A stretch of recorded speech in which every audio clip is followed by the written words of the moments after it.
Salut à tous. Alors la vidéo que je fais aujourd'hui, on est toujours encore sur la Dodge Charger. Donc la dernière fois on a démonté tout le haut du moteur, les rampes de culbuteur, les tiges, tout ça. Et maintenant on va s'attaquer à l'avant du moteur. Donc on va enlever la pompe à eau, la poulie damper, le carter de distribution, la distribution, et puis ben on va sortir cet arbre à cam et puis mettre l'autre en place. Voilà. Bon ben on perd pas de temps et puis c'est parti.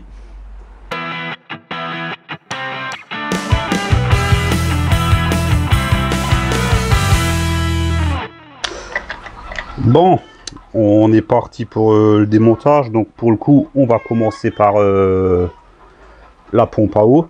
Donc celle-ci, c'est tout le bloc ici. Donc qui tient avec toutes les vis qui en périphérie, tout autour. Je ne sais pas s'il faut enlever. Il y en a une là derrière aussi, derrière la pompe de DA. Mais bon, elle est accessible, il n'y a pas de souci. Je ne sais pas s'il faut enlever le tendeur de la courroie. J'en ai pas la moindre idée. Le galet tendeur pareil. Ce que je veux dire par là, c'est je ne sais pas si c'est des vis traversantes, donc qui tiennent, ou si c'est juste pris dans le carter du couvercle. Donc dans un premier temps, je ne vais pas y toucher. Si vraiment ça vient pas, on enlèvera. Bien sûr, il faudra défaire le connecteur là-haut. Il faudra aussi défaire la durite ici. Et puis on a la durite qui part tout le long du moteur là pour le chauffage. Et il y a le retour. Ouais, il y a le retour. Celles-là, elles sont vissées dessus. C'est par au-dessus, par l'arrière. Ça doit tenir avec des joints toriques, je suppose. Et à mon avis, c'est juste emboîté. On va peut-être commencer par ça. J'ai levé la voiture un peu précipitamment là. Je vais la redescendre et puis on va commencer par ça. Bon allez hop, c'est parti. On va commencer par le connecteur. Donc là c'est nouveau le... Ah voilà. C'est tout le temps la guerre de trouver de trouver comment ils marchent les connecteurs. Donc là ça va, c'était assez simple. Celui-là on le met de côté. Ensuite on a... J'ai dit on le met de côté, je ne lui ai pas dit de revenir. Voilà. Ensuite on a la durite ici de départ ou d'arrivée, j'en sais rien, enfin une des deux vers le chauffage. Et le retour de l'autre côté. Ici elle est emboîtée devant dedans, elle est vissée. Par contre là à l'arrière c'est ça va dans le bloc, donc je pense pas qu'on a besoin d'y toucher. À mon avis il n'y a que celle-là qu'il faut retirer. Je suis même en train de me demander si je la retirerai pas. Ouais non. Si j'allais retirer le carter avec la partie rigide, mais non, ça risque d'être trop contraignant. Je pense que ça devrait se déboîter assez facilement.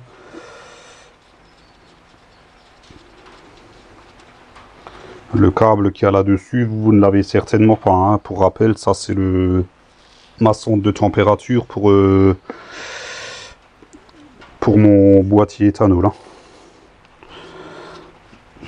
Bon, comment ça se déboîte ça maintenant? Faut juste tirer dessus, commencer.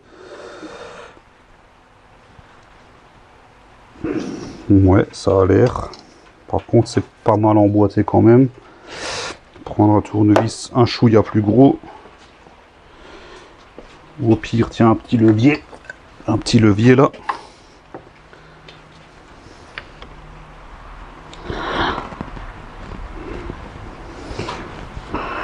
Ah voilà, ça c'est bon, ça c'est déboîté. Impeccable. Donc ouais, c'est bien ce que je pensais. Il y a juste un petit joint torique. Par contre, je n'arrive pas à la lever plus. Bon après, je pense pas que elle nous embête. Ah si, maintenant. Voilà. Ça serait bien que je puisse l'accrocher en l'air, encore que, ouais, comme dit, elle devrait pas nous embêter plus que ça.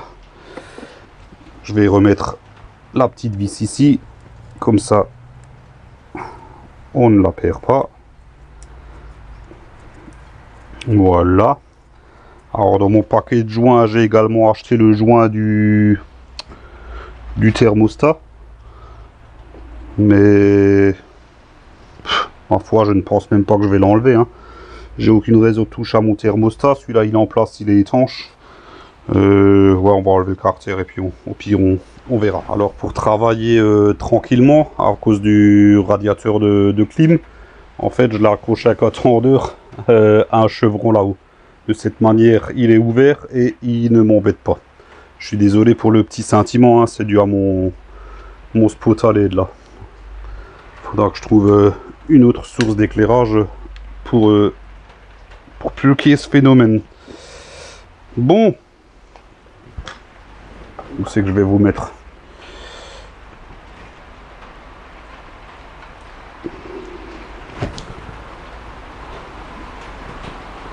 Là, on a l'air pas mal du tout.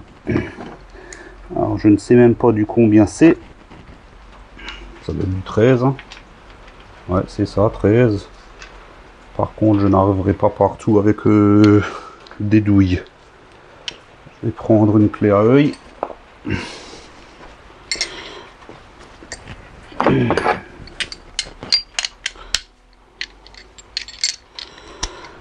Hop. Et puis on va déjà une fois faire le tour de ce qu'on peut faire. Celle-là non, celle-là oui. Voilà. Celle-là oui. Celle-là oui. Derrière le tendeur non. Derrière la poulie là oui. Au-dessus du tendeur ça passe. Ici ça passe. Au-dessus là aussi. Et là aussi. Donc au final il me reste quoi que ça passe pas. Derrière le tendeur là c'est tout. Derrière les deux tendeurs. Clé à œil. Après c'est peut-être judicieux de les retirer les tendeurs, puisqu'après de toute façon il faudra que je serre ça au couple. Donc autant les retirer. Alors bien sûr, après avoir enlevé la courroie, hein, bon maintenant je l'ai desserré, bon je l'avais déjà fait hors caméra, hein, on vérifie qu'il n'y a pas de problème de jeu excessif ou qui coince ou quoi que ce soit, dans quel cas il faut le changer. Les miens ils sont très bien encore, hein, la voiture elle a même pas 100 000. Hein.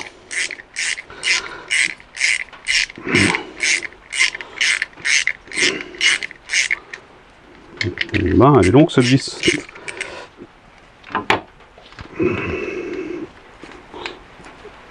Elle est longue et puis elle va dure.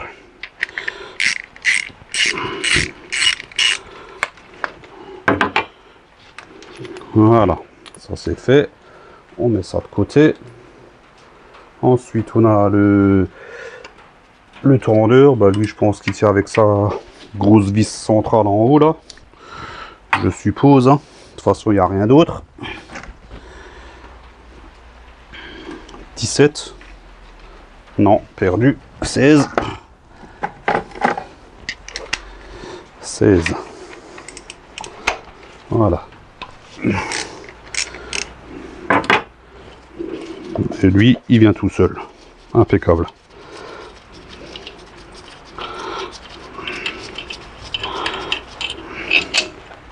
Nickel. Hein. Donc il y a le petit ergot qui va bien avec le trou qui va bien pour le remettre en place. Hein. Je mets ça de côté aussi. Du coup, je peux repasser sur ma douille de 13 et faire les deux dernières vis. Ça c'était fait, ça c'était fait. Et voilà, il y avait celle-là. Ça c'est fait. Fait. Bon, ma foi, tout a l'air fait. Bien sûr, je pense à déboîter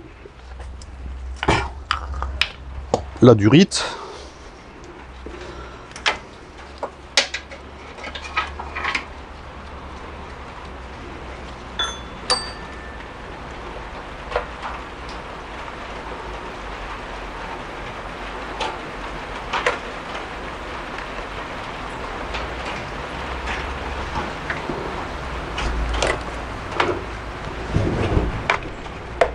Voilà, on met ça un peu plus bas. Hop. Et logiquement, elle devrait elle sort très bien, voilà.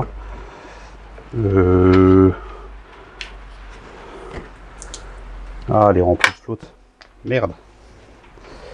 Elle est remplie de flotte.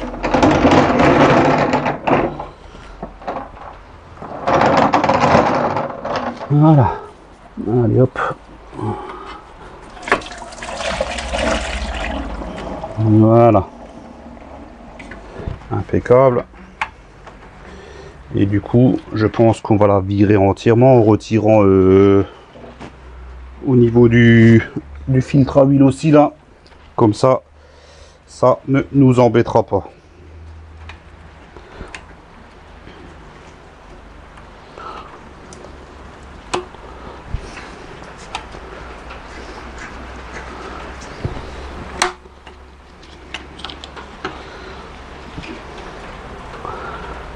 Hop. Allez, tu vas y aller.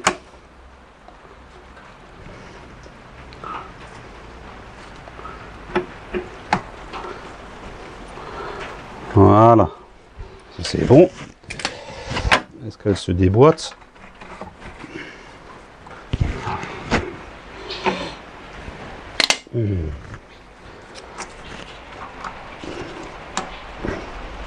Ouais, c'est bon. Allez hop. Est-ce qu'il n'y a pas un reste de flotte là-dedans? Voilà, tout a coulé. Et on peut retirer ça.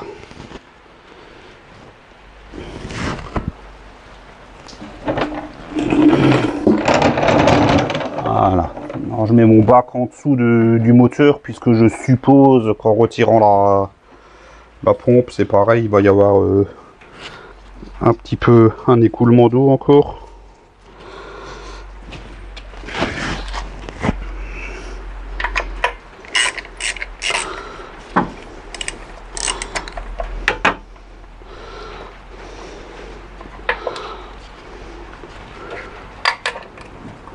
Pareil, faire attention au niveau des vis. Je ne sais pas du tout si c'est toutes les mêmes ou si on a des différentes.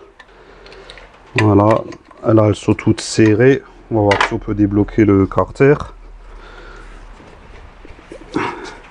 Et il ne bouge pas. Alors est-ce que ça serait dû à cause de cette vis ici? C'est possible, je ne sais pas. Ouais, elles sont toutes desserrées là. Hein. Derrière la pompe à eau, il n'y en a pas.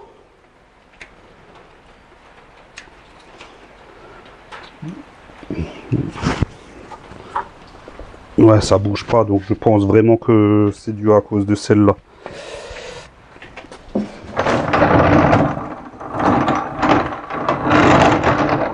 Hop, et ça c'est du 16 aussi. Hein. De toute façon, on va desserrer, on risque rien. Hein. Au point où on en est.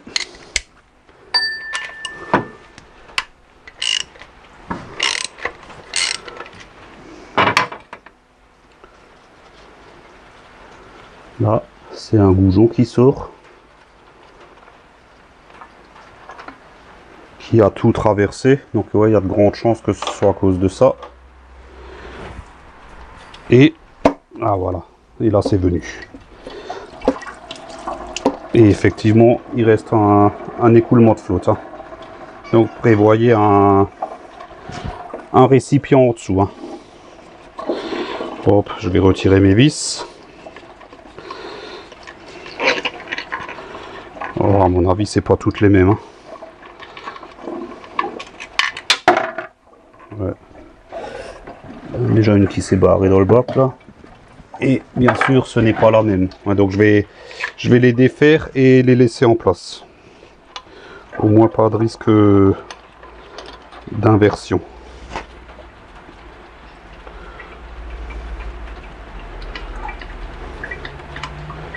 Il faudra juste faire attention au moment de la déboîter, de ne pas les faire tomber les vis. Hein.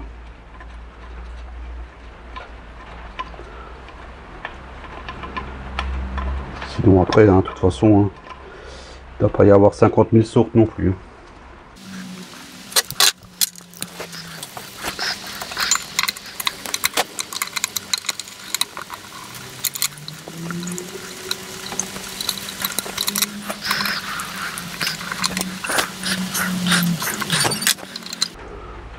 Voilà, là, elles sont toutes retirées, donc logiquement,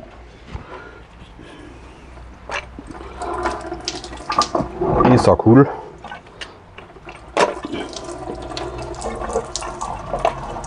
Voilà. Là, je suis un peu retenu, mais par quoi?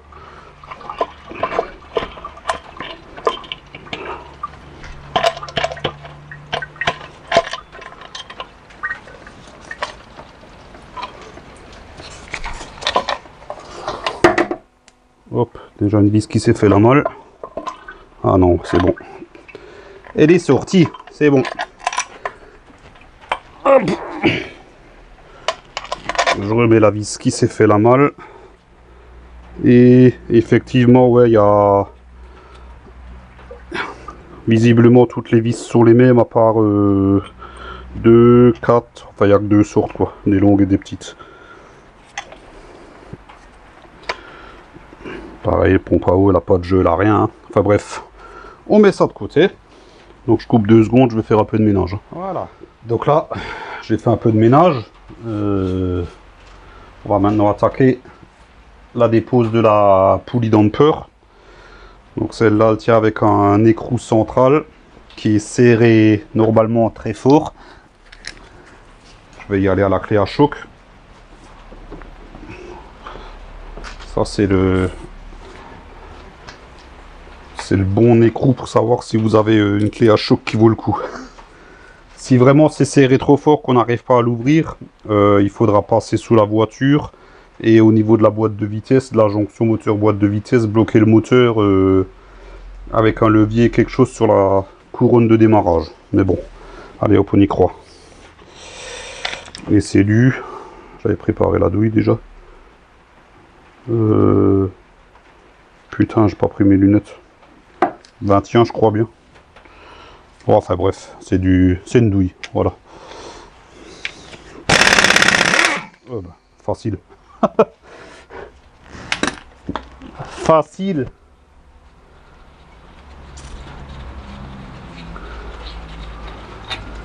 Voilà. Et maintenant, il faut extraire la poulie damper.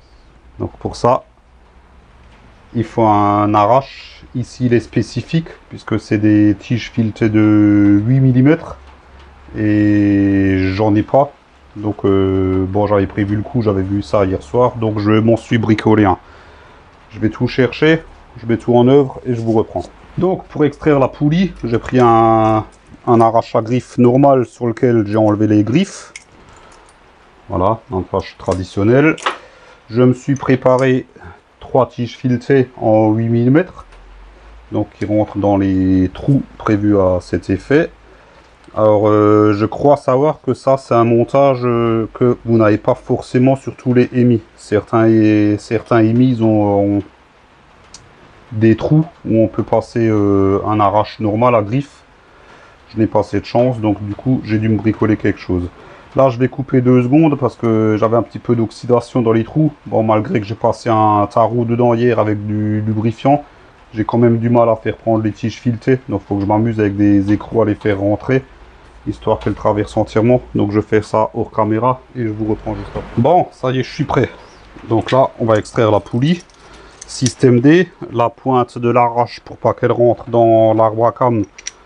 Je mets une vis à l'envers dessus. Et je fais prendre les pattes de mon arrache sur mes tiges filetées. Je serre ça un petit peu. C'est juste que ça s'écarte pas, c'est tout. Hein. Voilà. Et on y met des vis.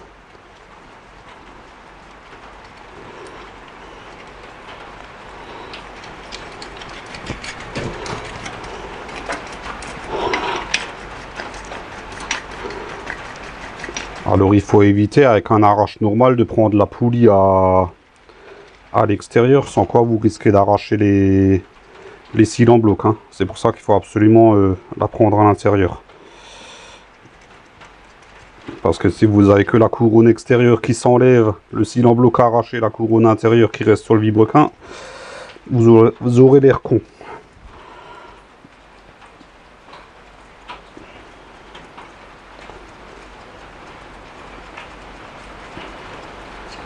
Voilà.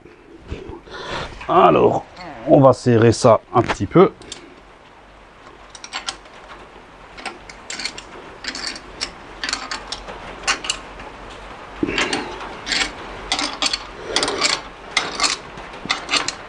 Voilà. Et puis on croise les doigts pour que le système D fonctionne.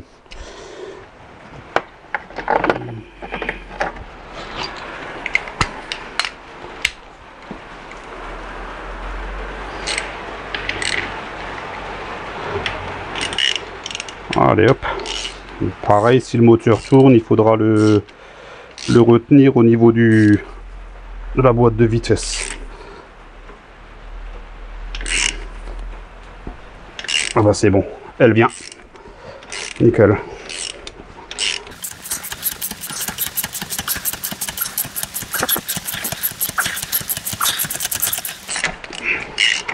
Attention, parce que c'est lourd. Voilà. Et une belle poulie damper. Bien sûr, après on changera le joint spille. Hop, on met ça de côté.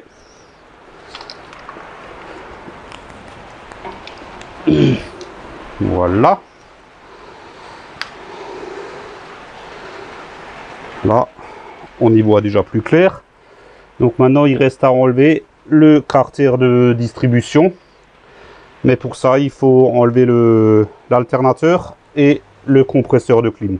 Alors ça, je dis pas de les retirer entièrement, hein, ça juste de les dévisser et de les mettre de côté.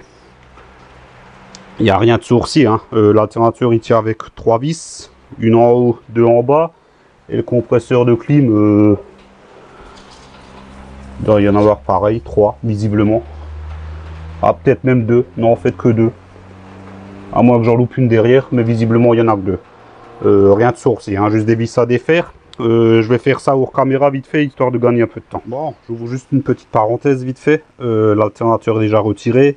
Il tient parce qu'il est accroché par une vis à l'arrière encore au niveau d'une patte qui le retient. Donc aucun risque, pas besoin de le débrancher, donc pas besoin de débrancher la batterie.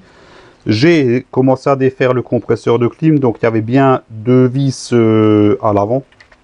Hop, voilà, une là, une en haut. Par contre, il en reste une à l'arrière au milieu. Pareil que j'ai déjà retiré, mais j'attire votre attention sur le fait que en haut, il tient avec un goujon, avec un écrou. Donc en fait, quand on dessert, c'est juste un écrou qu'on enlève. Mais pour enlever le carter de distribution, il faut impérativement retirer le goujon. Et pour retirer ce goujon, au bout, c'est une empreinte en E7. Le torque inversé, hein. Donc il faut absolument être équipé en E7. Si vous n'êtes pas équipé en E7, vous ne pourrez pas retirer ce goujon. Et sans retirer ce goujon, c'est un peu chaud pour retirer le carter de distribution. J'irai pas jusqu'à dire que c'est impossible, mais le retirer avec le compresseur de clim accroché après, avec les grosses durites et tout, à mon avis, c'est rock'n'roll. Donc assurez-vous d'avoir bien l'outillage nécessaire. Bon, moi je finis de retirer ce goujon tranquillement.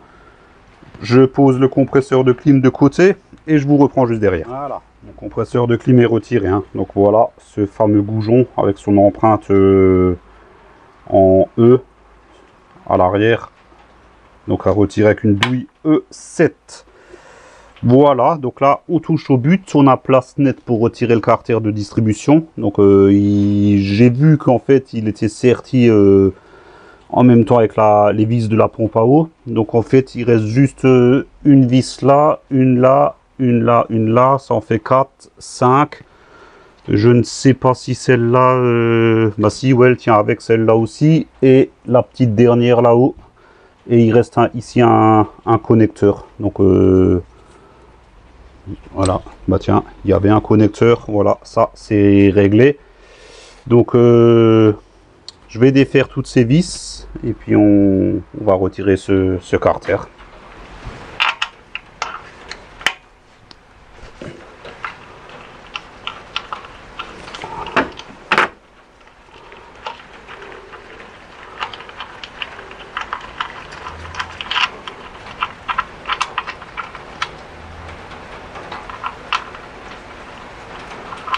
J'ai retiré la vis là-haut, mais je ne crois pas qu'elle tenait le... Ouais, je ne crois pas. Je ne sais pas à quoi elle sert cette vis, mais en fait, elle tenait pas du tout le carter de distribution.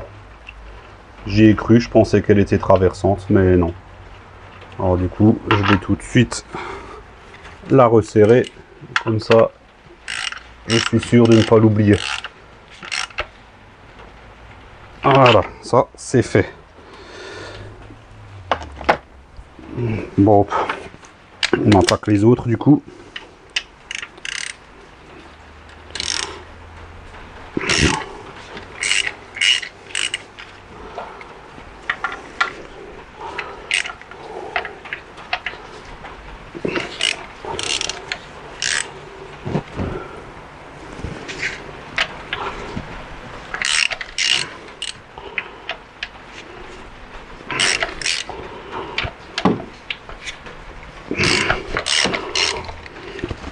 Alors je viens juste de me rendre compte qu'il y a 3 vis du carter aussi à enlever.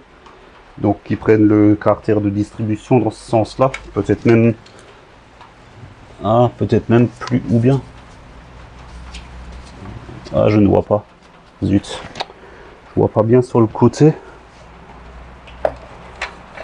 Ah, de ce côté-là, si. Celle-là, 1, 2, 3, 4. Et... celle-là, je suppose aussi. Donc il y a 5 vis du carter à enlever aussi. Et ça doit être du 10 à vue d'œil. Ouais, c'est ça. Bon, hop, je retire tout ça. Je passe ça en accéléré. Et puis on se retrouve pour la dépose du carter de distribution.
Parce que là je suis en plein montage et je me rends compte que la vidéo commence à durer un petit peu. L'arbre à crame il est pas encore dehors là, il y a encore du boulot. Donc pour cette vidéo on va s'arrêter ici, sinon elle va être beaucoup trop longue sinon.